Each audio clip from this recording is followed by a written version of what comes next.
Hola a tots i totes. La Federació Ateneus em va demanar que preparés aquesta xerrada intentant definir les accions necessàries per a la recuperació de l'estructura cultural.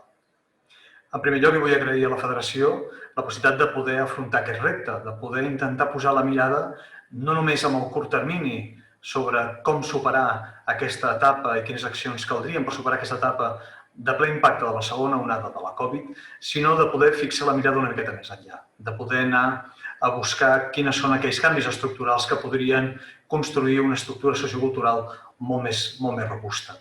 També la possibilitat d'afrontar el repte de fer-ho en aquest format, un format al que tots estem acostumant i que trenca completament amb el clàssic sistema de tenir una audiència davant teu i de poder interactuar, ni que sigui visualment, amb les sensacions, el retorn, aquell intangible tan necessari per activitats com aquesta. Però bé, també ens haurem d'acostumar amb això i, per tant, també és d'agrair a la Federació que ens aboqui a poder identificar aquests reptes. Bé, dins d'aquesta reflexió he intentat definir tres àmbits, tres blocs. Un, el de la situació actual, que, com deia, és en ple impacte de la segona onada i a les portes del Nadal de 2020. Per tant, en plena afectació i sortint d'un procés en el que hi ha hagut un segon tancament, que hi ha hagut una reobertura parcial, però que encara hi ha algunes activitats que no poden recuperar la plena normalitat, com són, per exemple, els teatres. Sí que poden programar, sí que tenen el 50% de capacitat, però en canvi tenen la limitació de que públic assistent de poblacions properes o d'altres comarques no es poden desplaçar fins allà. Aquesta és la situació actual i, per tant, començarem a veure algunes mesures relacionades amb aquests indicadors. El segon apartat, que és el que fa referència a les incerteses. Tot allò que ens preocupa tant en l'àmbit dels dirigents com de les organitzacions, des de l'àmbit del finançament, apartats com el finançament, com l'estructuració i com els continguts, elements que són cabdals pel nostre dia a dia i que en aquest segon apartat mirarem de poder aportar-hi algunes possibles accions pel seu desenvolupament. I el tercer, que és l'àmbit de les relacions amb allò que ens afecta, les administracions i les entitats articuladores com pot ser la Federació d'Ateneus de Catalunya. Aquells elements que ens han de ser de gran utilitat per poder enfortir aquestes relacions de futur de les nostres organitzacions amb tot el conjunt i amb la resta de la societat. Per tant, aquest pas, aquest trampolí de l'entitat cap al món, que encara segurament veurem que té molts elements de millora i que aquí intentarem reflexionar sobre alguns d'ells. De fet, això ha acabat convertit en un document de 40 mesures. Jo tinc poc més de mitja hora per poder-les resumir, per tant, anirem molt ràpids en la lectura d'aquests apartats i intentaré posar l'accent en els que crec que són més destacats, intentant que no us desconnecteu d'aquesta xerrada, que la pugueu seguir i que algunes d'aquestes accions us puguin ser d'utilitat o que com a mínim us facin reflexionar sobre com des de la vostra mirada, des de la vostra organització, creieu que podríem ser més eficients en aquest àmbit de les accions. I us convido a poder-ho traspassar a la mateixa federació, que és aquella entitat que ens aglutina, que ens representa i que vetlla pels nostres interessos i que de ben segur que noves mirades i noves visions sobre accions els són de gran utilitat. Però bé, si comencem des del principi en el primer bloc, que és el del moment actual, el primer que cal és posar en valor l'esforç realitzat per tot el sector en clau positiva. En algun moment de la crisi hem tingut la tentació, hem caigut a la tentació d'identificar altres sectors culturals com uns avantatjats, quan no és així. Tots hem estat lluitant per poder-nos-en sortir i al final cada sector aplica les mesures que li són permeses d'aplicar.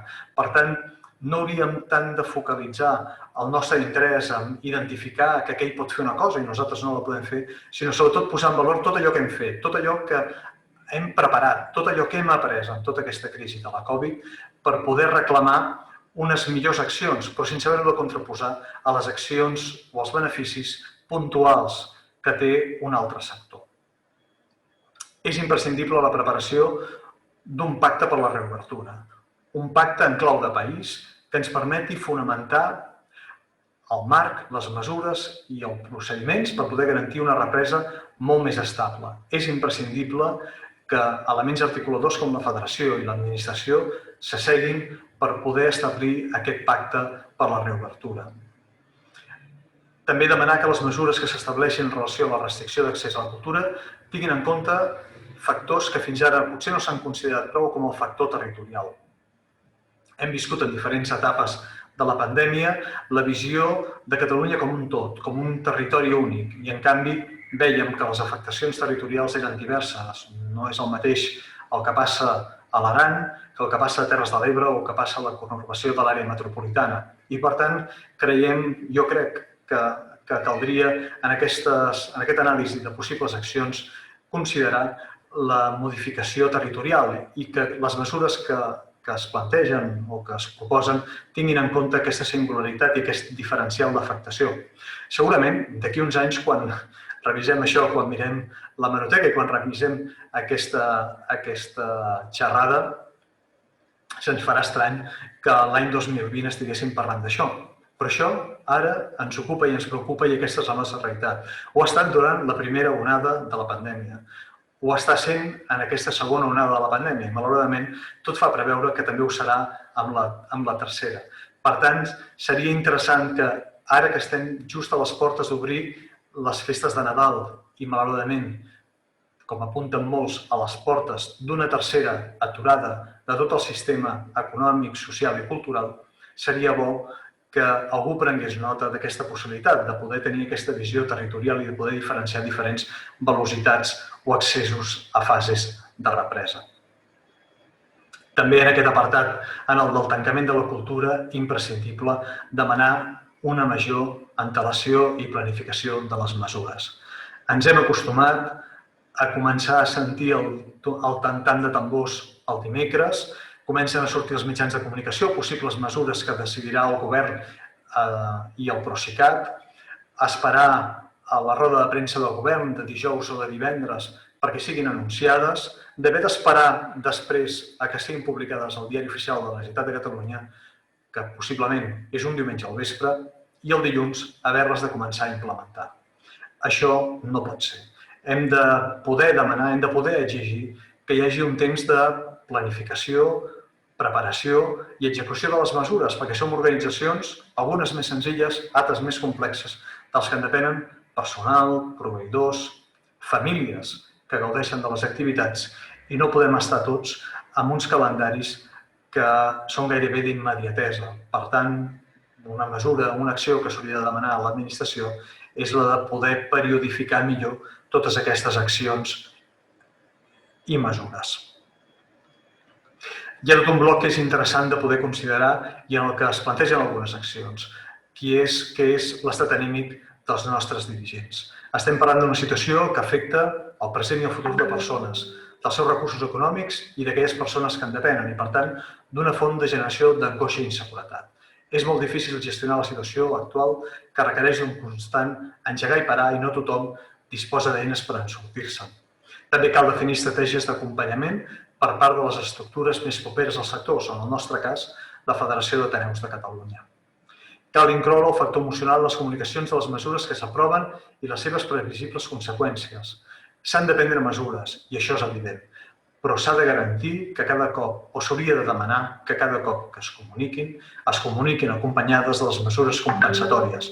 No podem deixar els sectors, ja no només el sector cultural, això ho hem vist com s'ha patit en diferents sectors, amb la incertesa de saber que tancaran, que no sabran quan podran obrir, sí, quan la situació millori, però no saber en quines condicions ni com en sortir-se'n amb les declaracions d'impostos, amb els pagaments a proveïdors, amb els pagaments a personal, amb la pèrdua d'ingressos recurrents.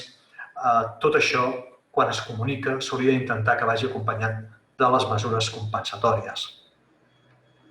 Cal una recerca activa de fórmules que garanteixin que ningú quedi aïllat en una bombolla d'angoixa que arribi a posar en risc el projecte o fins i tot la salut dels implicats. Hem de garantir que cap company nostre, cap company d'organització, d'associació, d'un altre Ateneu, queda en aquesta bombolla emocional angoixant en la que no sap com en sortir-se'n i que finalment acaba optant per l'única solució que es veu en capacitat de poder afrontar, que és el tancament. Hem d'evitar aquests tancaments, hem de donar suport a la gent que tenim a prop, a les organitzacions que tenim properes, donant-los el recolzament que sigui, com sigui, trucant-los per telèfon i dient, escolta'm, si vols quedem, et dono un cop de mà, mirem com ens en podem sortir, però sent propers a aquelles persones que podem detectar que estan patint més en aquesta implementació constant de l'obertura, del tancament, de no sé què faré, no sé com programar-ho, no sé com en sortir-me. Des d'aquí m'agradaria aprofitar per agrair a la Federació d'Ateneus la tasca que ha fet de suport ja en aquest sentit. Però segurament hem d'anar molt més enllà i no podem baixar la guàrdia. Hem d'estar molt més atents a com evoluciona aquesta afectació sobre els nostres dirigents. I cal crear estratègies a les organitzacions que, detectant aquestes afectacions emocionals, les resolguin amb el suport de voluntaris, socis o persones properes que els ajudin a reprendre l'activitat. I en aquest cas, els joves possiblement són un factor important. Sempre hem reclamat la seva implicació amb els òrgans de govern. Doncs ara segurament ho hem de fer més que mai. Però no com una exigència, sinó gairebé com un prec. Hem de fer-los conscients i sabedors de les dificultats que passen persones que els van per davant generacionalment, per poder afrontar aquesta crisi, per poder-se adaptar a les tecnologies, als canvis d'hàbits, als canvis de costums que estem veient que s'estan accelerant i que ens estan gairebé atropellant. I els joves són una peça clau per ajudar-nos a sortir-nos-en, perquè, de fet, segurament s'ha de recordar amb els joves que el futur de l'associacionisme són ells. Ells es veuen com el futur, però ells, de fet, ja són el present. D'aquí 4 dies, totes les nostres generacions se'ls hauran de donar pas. I potser ara cal que comencin a fer aquestes primeres passes per assumir responsabilitats dins dels òrgans d'organització, de responsabilitat dels nostres ateneus i de les organitzacions sectorials. Evidentment, ens preocupa l'afectació especial sobre els espais de sociabilitat. Cal crear línies d'ajut per programes que fomentin la sociabilitat a distància. S'ha de garantir que la comunitat segueix activa, tot i no poder gaudir de molts dels serveis i activitats que es duien a terme a les entitats. Hem de garantir que seguim units, que els socis segueixen sent socis, que nosaltres seguim representant aquests socis, que seguim pensant a més però d'una forma diferent i, per tant, calen línies d'ajut per ajudar-nos a fer-ho possible i cal promoure el coneixement de bones pràctiques en aquest sentit. Aquí la Federació torna a ser una peça clau imprescindible. La difusió de les bones pràctiques per saber com, amb la primera onada i la segona onada, els ateneus se n'han sortit mantenint cohesionat i viu el pinyol de les associacions. Ara mateix, a les portes d'aquesta previsible tercera onada, és imprescindible compartir aquest coneixement i poder tenir visualitzades aquestes accions i compartides de manera immediata perquè els uns aprenguem dels altres i perquè allò que hem provat i ens ha donat resultat puguem aplicar-ho i ho pugui aplicar i replicar al company de l'Ateneu del costat, perquè en aquests moments correm un risc important de poder perdre una massa important de socis, sobretot aquelles organitzacions, aquells ateneus que hagin variat el seu model de l'associacionisme cap a la prestació de serveis, el que hagi anat oblidant o perdent la vinculació emocional dels seus socis per ser aquell centre on es fan moltes activitats, però en canvi l'ànima no es transmet. Pot ser un moment molt complicat per totes aquestes organitzacions, i a més moltes d'elles professionalitzades. Per tant, és imprescindible, és necessari generar aquesta compartició del coneixement entre tots els ateneus. I a més, cal considerar i valorar que això no ens agafa amb les forces al 100%. Segurament, moltes organitzacions han caigut a la pandèmia després de viure crisis de relleu generacional, de dificultats d'encaix de les seves activitats, de connexió amb el seu teixit de proximitat. Per tant, hi ha un esgotament de projecte i personal al davant dels ateneus. Per tant, encara és més important que parem atenció en aquests factors perquè si tothom partíssim del punt de sortida del 100% d'efectivitat, possiblement també el pas per la Covid tindria menys riscos. En canvi, no és així. Sabem d'organitzacions que tot just acabaven de superar dificultats en el relleu de les juntes, en trobar un programa d'activitats que fos atractiu pel seu veïnat. I ara, la Covid. Per tant, cal tenir en compte aquest factor, cal tenir en compte aquest element i posar-hi tots els recursos necessaris per poder ser al seu costat. I en l'àmbit de les incerteses, que és el segon capítol. Aquí és on tots ens fem les preguntes i tots ens preocupa ja no l'endemà, sinó demà. La possible pèrdua de socis fruit del tancament, la pandèmia ens farà perdre múscul, realment teníem uns fonaments sòlids i a prova d'una crisi com l'actual? Bé, en aquest àmbit també intento apuntar algunes possibles accions. Cal disposar d'una estratègia de retenció i contacte des de les emocions. Hem de ser propers, explicar el que ens passa, recuperar els intangibles que han consolidat la història de l'entitat i recordar els valors, la missió i la visió. Hem d'estar en permanent contacte recordant que es tracta d'un projecte comú, que no som la Junta, que no som només els dirigents, que aquest és un projecte construït al llarg de molts anys, de moltes generacions en molts casos, i que, per tant, hem de recuperar, si és que s'havia perdut, aquesta estratègia de retenció a partir de les emocions. Segurament també caldrà redefinir les activitats per adaptar-les a uns canvis d'hàbits en la socialitat que fan preveure, almenys fins a l'arribada de la vacuna, un llarg procés de desconnexió de les entitats. Abans ho dèiem.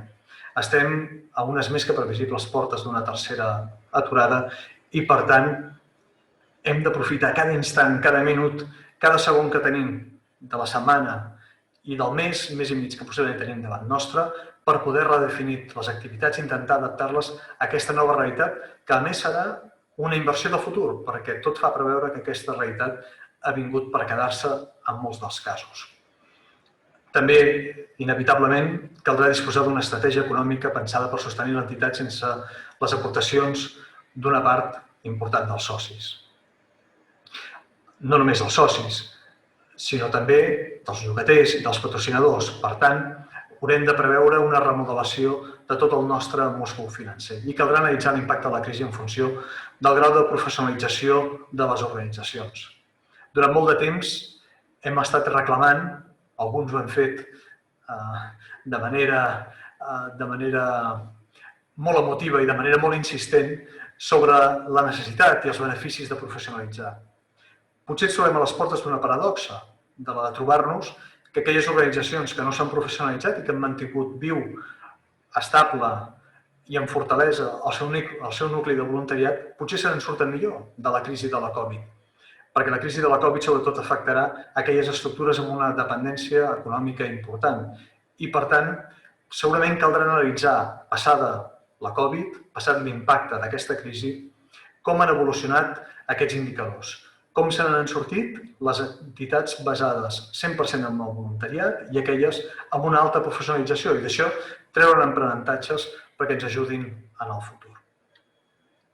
Abans ja em feia referència l'impacte sobre les tres principals fonts de finançament de les nostres entitats, els socis, els llogaters i els patrocinadors. Caldrà reformular els programes i projectes preveient una possible pèrdua important de suports de finançament extern de les entitats. L'escenari actual ja mostra que els socis i les sòcies han de passar a prioritzar les despeses.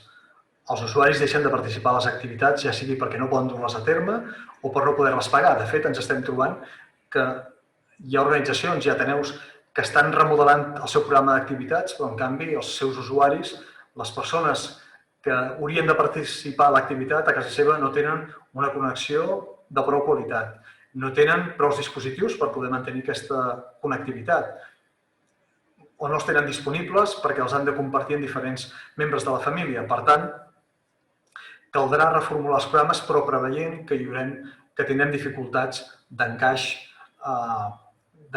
i en l'àmbit de les empreses i els llogaters de les entitats, no cal dir-ho, els llogaters de cafès i restaurants de les entitats no podran seguir pagant, ja hem vist que han patit dificultats per poder pagar les mensualitats i els ingressos recurrents i les empreses veuen obligades a retallar totes les partides de despesa, afectant directament els programes de responsabilitat social corporativa. Per tant, en aquest apartat cal reformular els programes i els projectes de manera urgent si ens en volem sortir. Però al mateix temps també cal incrementar els programes de beques per garantir que les famílies amb reduccions importants d'ingressos abocades a una situació econòmica complexa no quedin fora del sistema de participació a les activitats socioeducatives. És imprescindible que centrem els màxims esforços en intentar aturar l'escletxa social que la crisi pot deixar. Hem d'estar amatents, tant des de les organitzacions sectorials, com pot ser la federació, com els propis ateneus, a cada una d'aquestes escletxes per poder-la aturar, per poder-la cosir el més aviat possible i posar-hi els recursos, buscant-los on sigui, perquè aquestes famílies no quedin desconnectades de la nostra realitat social. Però no només ens han de preocupar la part emocional dels dirigents i la part econòmica de les organitzacions. També ens han de preocupar l'evolució dels hàbits relacionals. Hem de preveure com ens afectarà a mig termini la pandèmia i veure si canviarem els nostres hàbits de relació. Cal habilitar sistemes d'observació per analitzar l'impacte de la Covid en els hàbits de socialització de les diferents generacions que integren les entitats associatives. Hem canviat els hàbits horaris?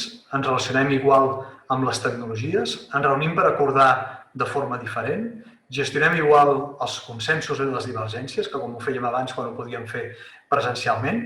Hi haurà activitats sense retorn a la presencialitat? Tot això necessita una observació profunda, detallada i acurada, més a mig termini, però cal que hi parem atenció, perquè possiblement veurem que la Covid no tan sols ens deixa un rastre de dolor important, perquè hem tingut moltes pèrdues en el conjunt dels nostres àmbits de relació, sinó que també deixa una escletxa molt més profunda i segurament ara menys perceptible, que és amb el canvi dels hàbits. Alguns possiblement positius, possiblement a partir de les videoconferències haurem après a relacionar-nos millor, a comunicar-nos millor i a decidir i a respectar l'opinió dels altres millor. Però en tot cas haurem d'observar-ho i serà interessant aquesta observació.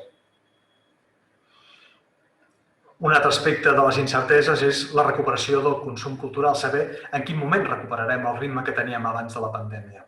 En aquest sentit, les accions han d'anar enfocades a reforçar les línies de suport als proveïdors de consum cultural en les seves diferents formes, per fer front a un previsible llarg període de ralentització del consum cultural.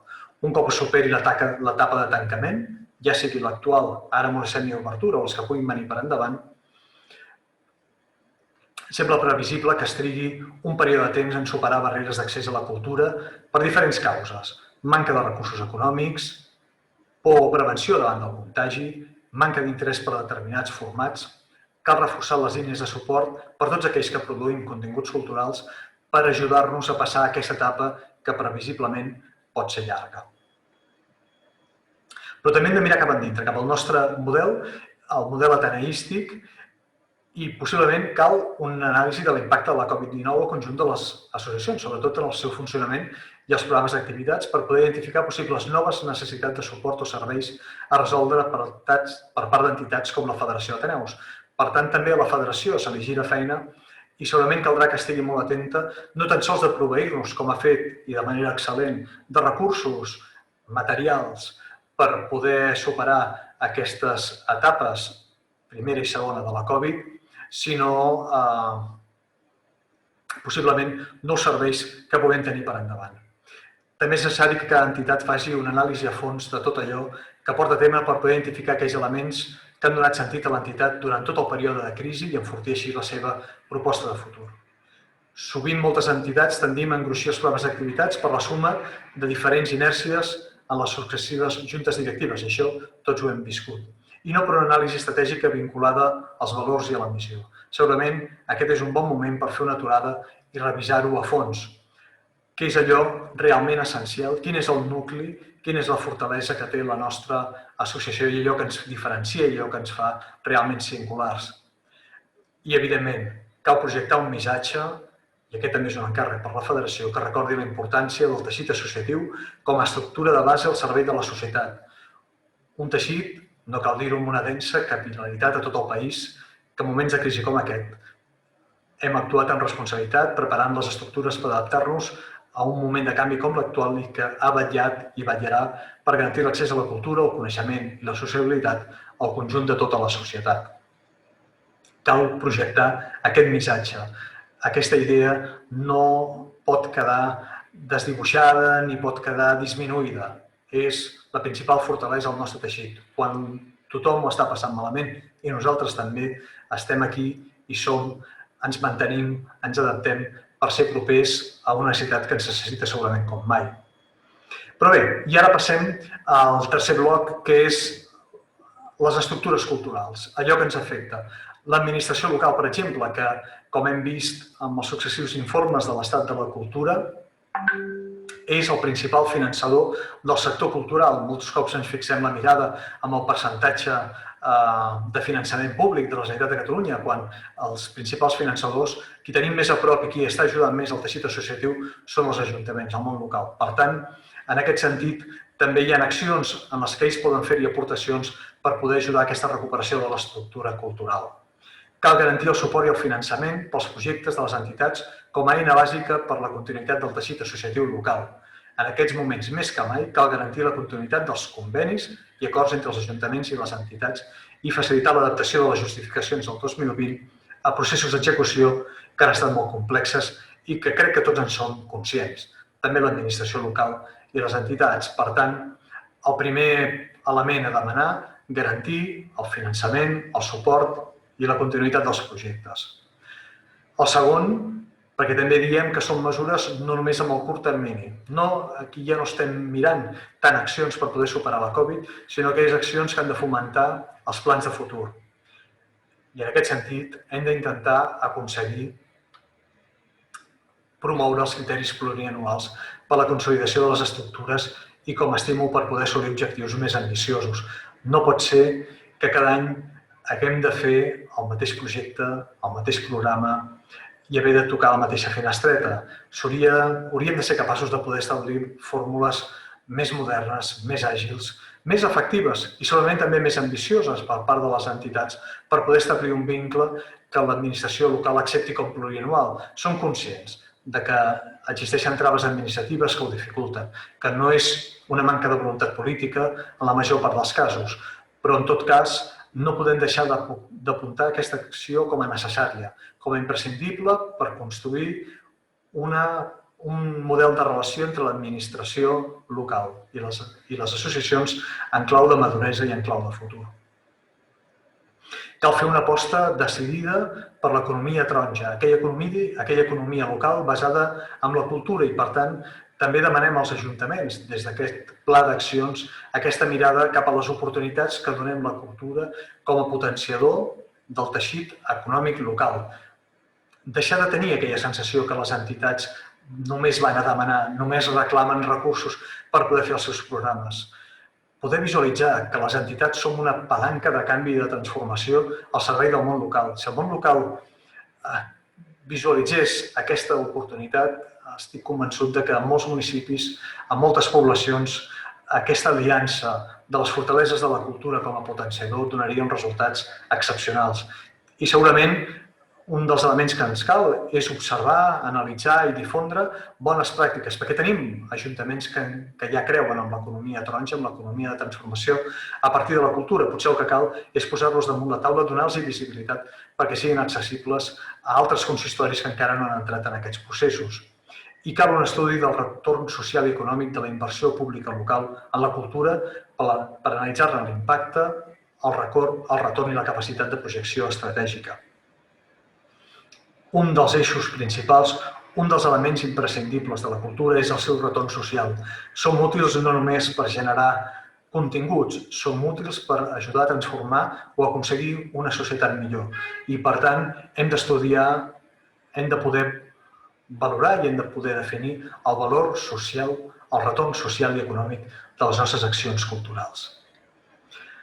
Pel que fa a les estructures articuladores, cal seguir fomentant els projectes en xarxa,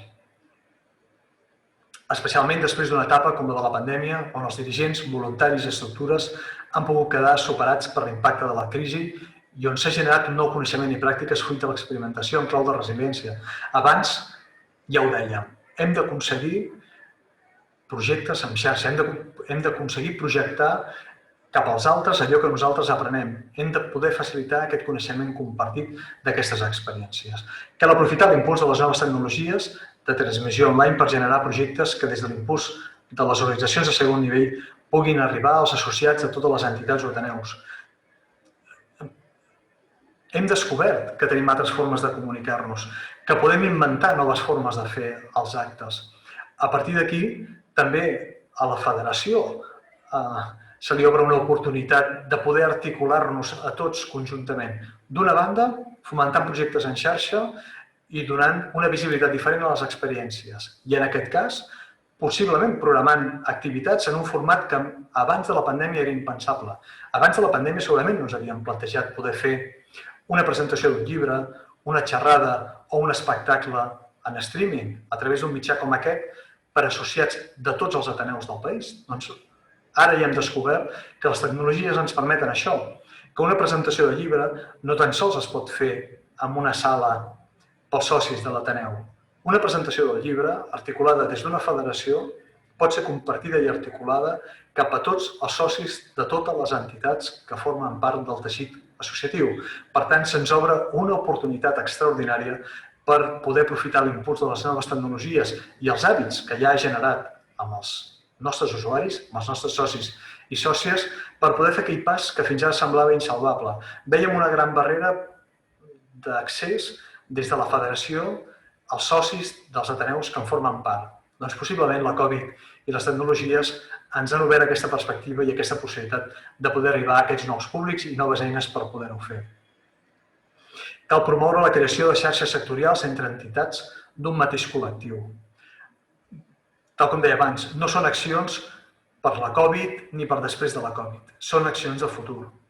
La Federació va saber articular un projecte exitós com és la xarxa de teatres ateneus de Catalunya, posar interessos sectorials en comú, articular-los, donar-los forma, fer la tutoria del projecte i projectar-ne els resultats.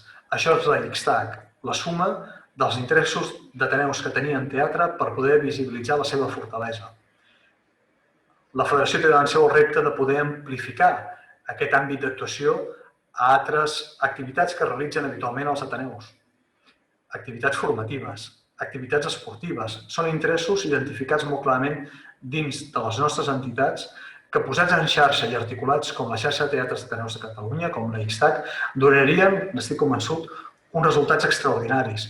Perquè segurament, si aconseguim sumar les entitats que ara mateix fan processos de formació, els ateneus que tenen escoles de teatre, escoles de música, escoles d'idiomes, escoles de dansa, cant coral.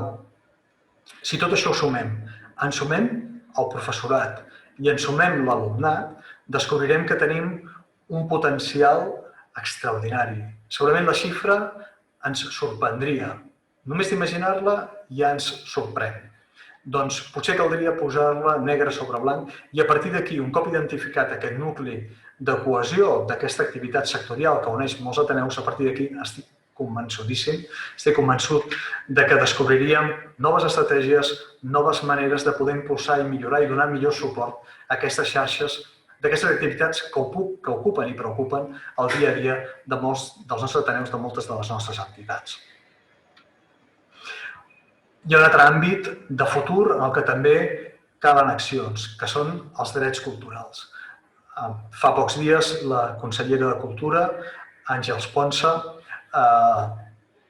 promovia, impulsava la declaració dels drets culturals de la ciutadania com un element clau de l'estratègia de país. I això és així. Però cal aconseguir fer el següent pas, que no és només declarar els drets culturals de la ciutadania, sinó dotar-los de contingut. Cal definir els marcs competencials i definir els drets i els deures de les organitzacions. Ara mateix ens trobem en un sistema en el que els ajuntaments no tenen cap obligació, més enllà de l'àmbit bibliotecari, per poder aportar recursos o impulsar polítiques culturals. Hem d'aconseguir que hi hagi un establiment, una definició de quines són les responsabilitats pels diferents municipis del nostre país, els petits, els mitjans i els grans, i quins són aquells drets culturals que els ciutadans hauríem de poder exigir a l'administració, sobretot per garantir-los i per poder evitar que en una següent crisi, sigui sanitària, sigui econòmica o sigui les característiques que sigui, recursos que tradicionalment s'havien abocat cap al sector cultural puguin anar a parar a altres sectors. Amb això no volem dir que no s'hagin d'atendre les emergències sanitàries, però el sector cultural també és un sector que és proper a les necessitats de la ciutadania i és imprescindible per a la nostra ciutadania. Per tant, no hem de menystenir els recursos cap al sector social o assistencial, però sí que hem de garantir els recursos i les obligacions cap al sector cultural. També dins dels reptes de futur hi trobem les noves generacions. Cal trobar fórmules que promoguin nous rols dels joves a les associacions i especialment al teixit ateneístic. Un dels aspectes, ja ho he dit abans, que fa més temps que ens preocupa a les entitats del sector és el relleu generacional i l'anàlisi i la definició de les noves realitats dels ateneus després de la pandèmia que poden ser una oportunitat per establir noves estratègies per construir el futur des del present. Hem de trobar aquestes fórmules per poder aplicar nous rols perquè els joves s'impliquin de manera important amb les nostres entitats. I el sistema educatiu. Cal reforçar els vincles entre el sistema educatiu i la cultura. Tenim molts deures pendents en aquests àmbits de relació interdepartamental entre l'àmbit de la cultura i l'àmbit de l'ensenyament. Hem d'aconseguir que s'articulin i que la cultura sigui present des dels ensenyaments primaris a les escoles, no com una activitat secundària, sinó com un dels fonaments del projecte educatiu del nostre país. La cultura és allò que ens enriqueix, allò que ens fa diferents, allò que ens fa singulars, allò que ens identifica i, per tant, ha de tenir una implementació dins del sistema educatiu que no deixi cap escletxa ni que deixi cap oportunitat pendent. Pel Departament de Cultura cal demanar-li que faci efectiva un millor finançament de la cultura que garanteixi els recursos necessaris per consolidar les estructures culturals i garantir-ne el seu paper clau en la construcció d'identitats col·lectives. I cal impulsar l'actualització del concepte cultura popular, i aquí tots hi tenim un paper molt important. El nostre país ha evolucionat de manera important en la seva configuració demogràfica i sociocultural en els darrers anys. Hem incorporat 1,5 milió de persones al nostre teixit social i aquest 1,5 milió de persones comporten l'apropament cap a realitats culturals que molt sovint ens són invisibles. Tenim una oportunitat de poder-les apropar i tenim una oportunitat, sobretot per part nostra, de poder actualitzar el concepte de cultura popular per no caure en una bombolla d'autocomplaença. La cultura popular és allò que la societat fa seu, transforma, conserva i preserva, indiscutiblement, però també transforma i apropa. Correm el risc de caure en una societat de dues realitats. Una, la tradicional cultural catalana, la de tota la vida, aquella que practicaven els nostres avis, els nostres pares, que practiquem nosaltres i que traslladem als nostres fills, i una altra realitat de cultura popular que sigui paral·lela i completament aïllada de la nostra. Hem de construir ponts que apropin aquestes realitats culturals, que les fusionin, que les apropin i sobretot que les visibilitzin i les donin coneixement, perquè possiblement un dels principals inconvenients, un dels principals hàndicaps que tenim és que partim sobretot d'un gran desconeixement sobre la realitat cultural que tenim més propera, però que no veiem. Per tant, en aquest sentit, cal impulsar l'actualització del concepte de cultura popular. Cal fomentar projectes innovadors. Cal donar visibilitat als projectes acollits a les línies d'ajuts. Coneixem perfectament el funcionament, sabem com es fan les justificacions, sabem com construir els projectes, com dur-los a terme, però potser caldria pensar en accions per donar una major visibilitat a allò que la societat aporta a la cultura, perquè finalment molts dels nostres projectes són possibles gràcies a l'aportació de tota la societat. Els impostos ajuden a construir projectes, també els projectes culturals. Per tant, cal poder tenir eines per poder donar visibilitat, per poder mostrar a la societat que la despesa en cultura és una inversió en cultura, una inversió en retorn social, una inversió en coneixement, en capacitats i en creativitat. I, evidentment, cal fer realitat una cultura inclusiva, on el gènere, l'origen o les capacitats individuals no siguin limitadors de la seva pràctica i on s'afavoreixi un impuls del lideratge de la cultura per part de tots aquells col·lectius que fins ara han estat invisibles, i de forma especial les dones. I m'agrada poder acabar amb aquest missatge, perquè possiblement és un dels àmbits que segurament està més d'actualitat, però possiblement és on, des de les nostres entitats, hi treballem menys. Per tant, que aquesta quarantena mesura sigui centrada en la cultura inclusiva, crec que ens obre l'esperança a que aquelles accions, la 41ena, la 42ena i totes aquelles que se'ns acudeixin, puguin aprofundir més en la millora d'aquests àmbits de relació. Al llarg d'aquesta presentació hem pogut parlar de les emocions, de les accions, del finançament, dels ateneus, de les persones. Ara ens cal poder fer possible tot això i esperar que algunes d'aquestes accions les puguem veure com una realitat aconseguida, perquè segurament voldrà dir que haurem fet alguna passa més per poder construir un projecte de futur molt més sòlid, molt més inclusiu, molt més responsable i molt més il·lusionant. Moltes gràcies, espero que hagueu aguantat fins al final d'aquesta xerrada, que hagueu pres nota d'algunes d'aquestes idees i d'algunes d'aquestes aportacions, i si no ja sabeu que a través de la Federació teniu accés al document complet on es detallen amb més amplitud aquestes mesures. Moltes gràcies a tots vosaltres.